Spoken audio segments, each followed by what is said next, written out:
Craftsman lawnmower T2200. Hopped in the vehicle here a couple days ago, went to turn it over. I only get half a turn on the motor. Checked the power at the relay, getting power. Checked the power coming out of the battery, that's got power.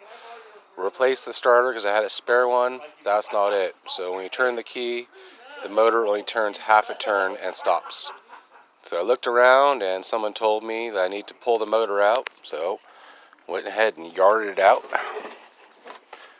You got to remove the top cover, fuel lines, side covers, the bottom pulley on the bottom of the motor, 4 bolts, 3/8 head to remove the motor from the vehicle, cable for the throttle, and I'll show you what else is next.